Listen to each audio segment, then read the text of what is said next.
Hi guys! If you see this video, then we welcome you in this great building of apartment of the Museum of the History of Odessa Jews, named Migdal Sharashi, which means tower with the roots. So you don't have any tower without any basement, any roots. This is the great and the main idea of our collection and of our museum. Here you will see a lot of interesting exhibits that were mainly presented to us by the real Jewish families of Odessa, speaking and telling us the stories of these real Jews of the city. Some of the exhibits are really unique. For example, such a figure which is standing next to me. Actually, some years ago, it was an ordinary Santa Claus, which was standing in one of the central streets of Odessa named Deribasovskaya. If you know Odessa, then you know Deribasovskaya. But we saw something specific in his eyes, and we decided to remake this guy. And today he's a real Hasid, because he's wearing a traditional costume of Hasidic Jews of these territories, this area. And, by the way, this costume was the costume of the first rabbi of Odessa during the period of Perestroika, the very beginning of the 90s. The name of that rabbi is Ishai Giser. That's why our figure also has the same name, Shai. So, he also welcomes you to our museum. And now we enter the apartment the museum is in. Actually, it's a former communal apartment of the Soviet period. What does it mean? There were, for example, in this case, 4 families living together in one flat with a common kitchen and common bathroom. And each room was a space for each family to live in. Now we're in the biggest hall of the exposition, and it serves to us as a space for some temporary exhibitions, having some different topics, because we don't have enough space to show all the aspects of our collection. That's why we use this biggest hall as an area for that. For example, now the topic of the exhibition is medicine of Odessa and the doctors of our city. Actually, we choose this topic not because of the pandemic situation in the world, because the idea came to us even before the situation started. We were interested in the history of Odessa medicine. Why? Because there are a lot of famous families, well-known families of doctors from Odessa. For example, now you can see the family of Geshelin, 3 generations of doctors living and working in Odessa. Here is the blog speaking about Jewish Hospital of Odessa, which was one of the parts of the Jewish community living in the city, and still it exists in the city. And among the people from Odessa, it's still called Jewish Hospital. Nevertheless, it has a real number, and it's now a state hospital of Odessa.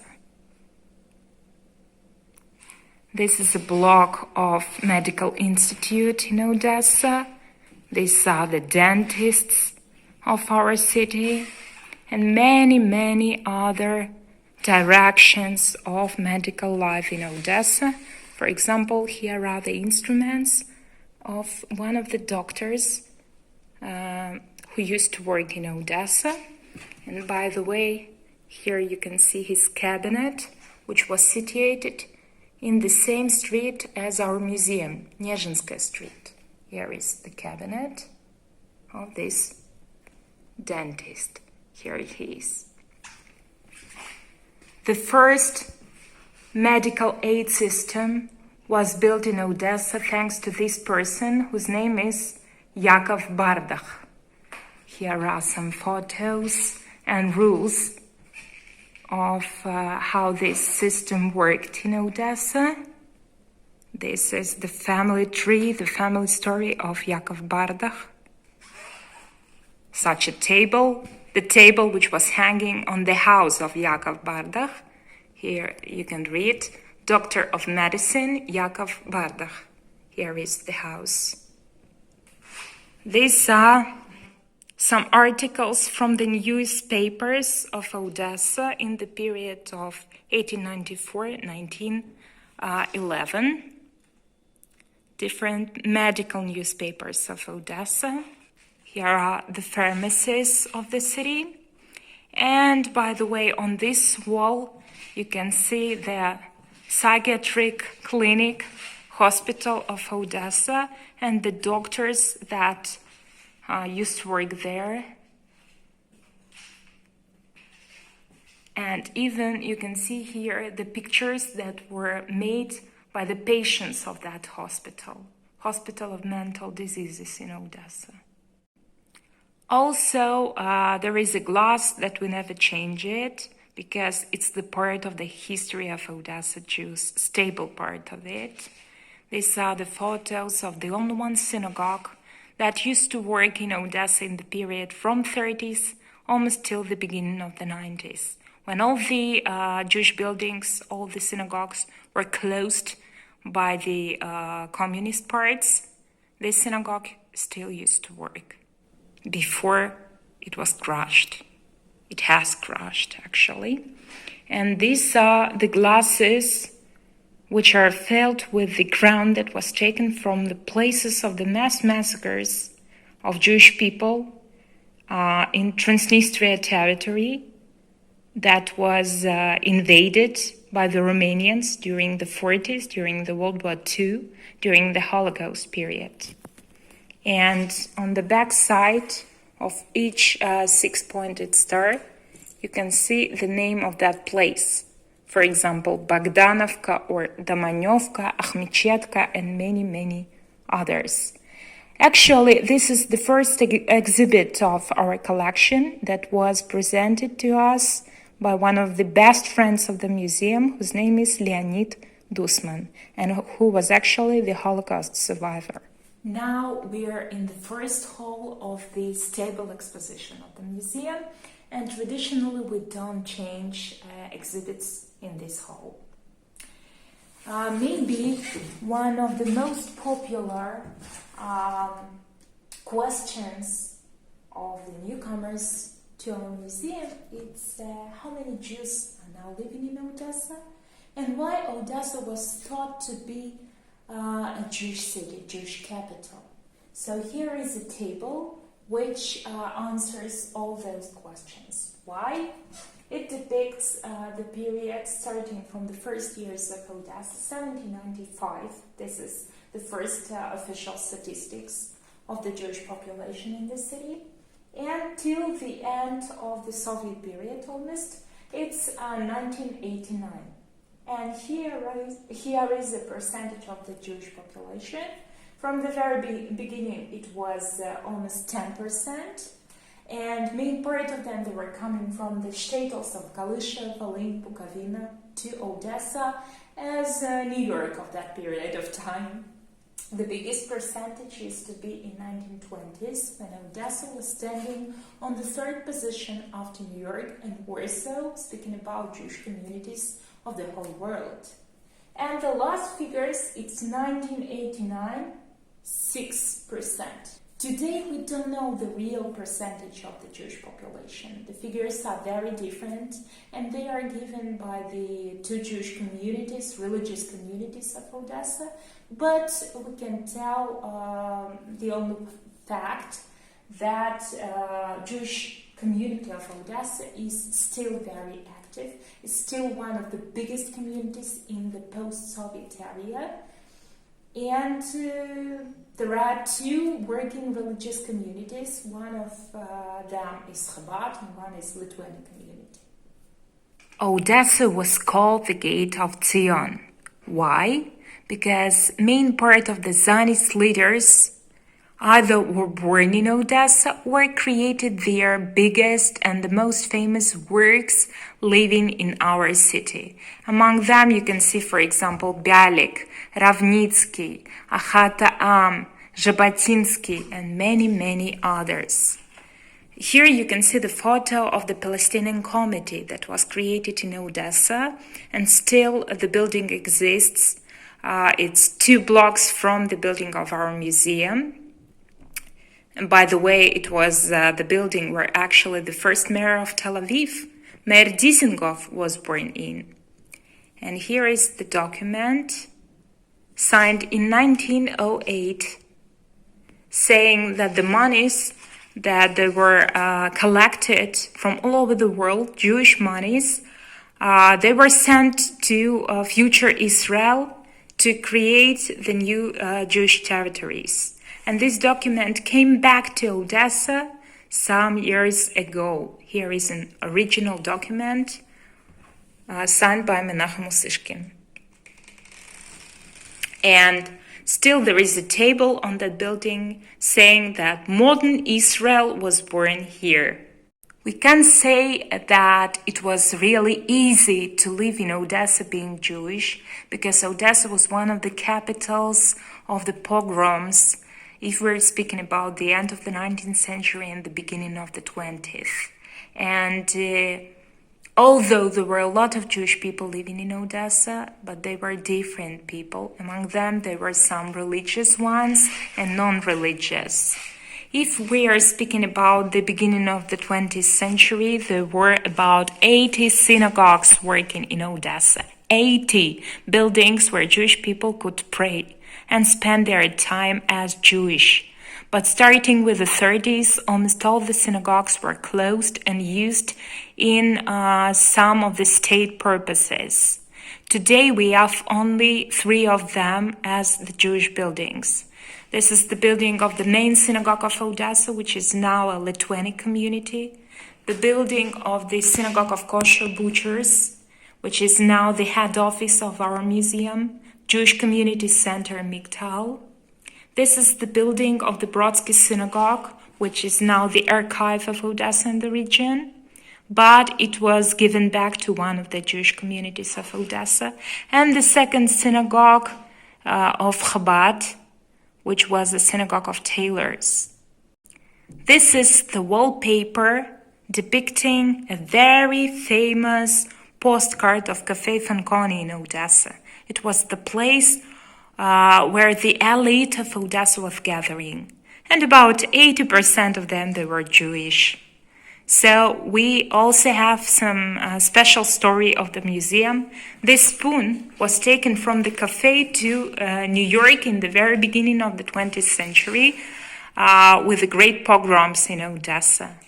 And some 10 years ago, it was given back to Odessa by the same family. So, such an interesting story. This is an art hall of our collection, where you can see some famous people connected to Odessa art. For example, this is a cupboard taken from Isaac Babel's family. These are the photos of the very famous Odessa architectures by the surname Minkus. This is a Minkus family. And here is one of the main stars of Odessa music. Maybe you know who is it? This is Leonid Utesov. Special piano made in Odessa factory of musical instruments. And the notes of David Novakovsky, who was a cantor of Odessa Brodsky Synagogue. This hall we usually call the Soviet one, because it depicts the period of the Soviet Odessa. It was really hard to be Jewish during the Soviet period of time. Here is a special faculty Jewish sector of Odessa Pedagogical Institute, 1925-1929.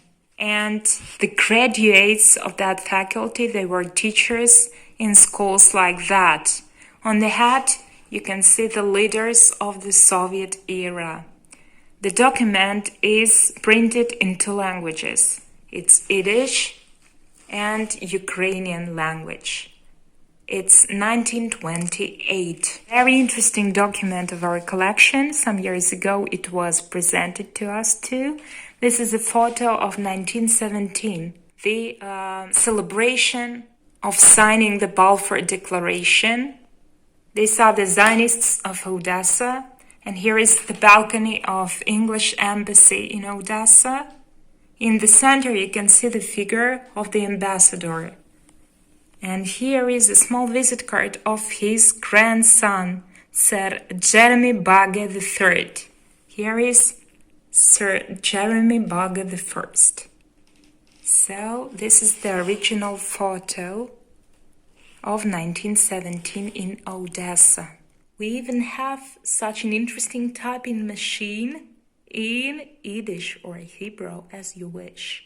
It's the electrodynamics textbook in Yiddish, written in the 40s during the World War II.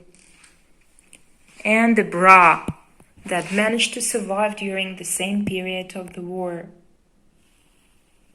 The photos, the letters, everything from this period of time. And this is a small hall which speaks about the history of the Holocaust in Odessa region. Here you can see the figures.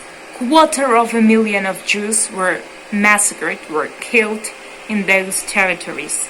Here are the tables with the figures. And the map of Transnistria, this special area between the two rivers, Dniester and the Southern Bug, which was organized as a special territory. Odessa was the capital of that area. It was invaded by the Romanians during the period of the World War II. And by the red arrows, you can see the way Jewish people were transported to the places of the mass massacres. Here are the real faces of those massacres. We were speaking about the great friend of our museum, who is Lenny Dussman. Here is the photo made 2 years after the war. Here is Lenny Dussman with his mother. He managed to survive, escaping from Bogdanovka concentration camp. And here are his children and grandchildren who are still active members of the Jewish community in Odessa. The yard, the real Odasan yard, inside the flat. Here on our bathroom you can see a table saying that there is no toilet, there is no water. Very typical to Odessa. And here is the window to our neighbors. And the views of Odessa in the first part of the 20th century. The Potemkin staircase and Duc de Richelieu, the monument of Duke. This is our Odasan Kitchen. Here you can see it with a special knife, which is used for only one dish in Odessa, eggplant caviar. It's a special chopper for eggplants, not to oxygen. The views of the housemates, Odessa housemates, in the process of cooking. Some tables, everything which is somehow connected to Odessa cuisine. And here you can see even the recipe of gefilte fish. Tasty recipes.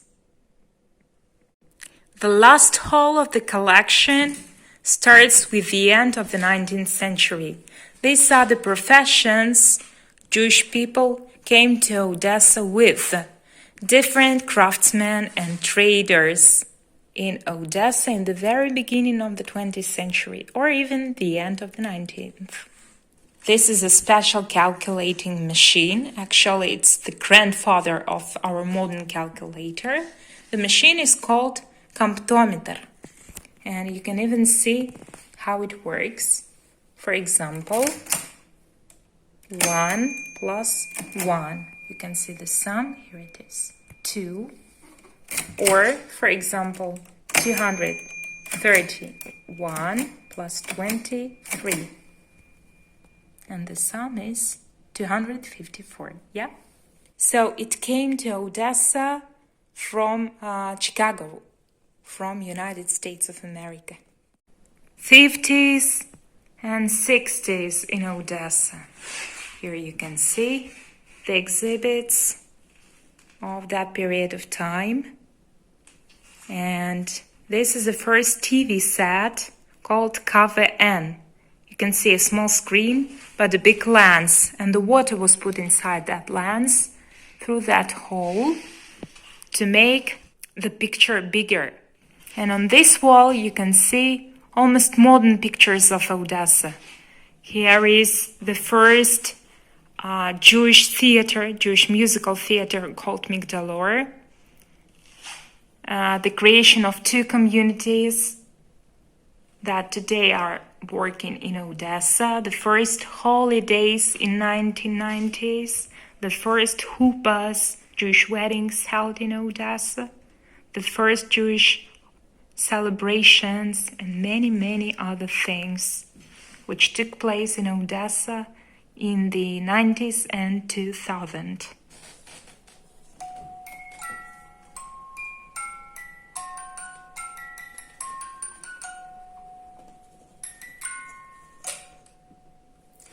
Today we can say that we are living in some chocolate period of time, because being Jewish, you can do everything in Odessa. You can eat some kosher food, you can be the part of the community, your children, they can go to Jewish kindergarten, religious kindergarten or school. You can just dance or sing Jewish music. And that's why my father says that we live in chocolate period of time. So please, we invite you to our museum and to see our collection. See you!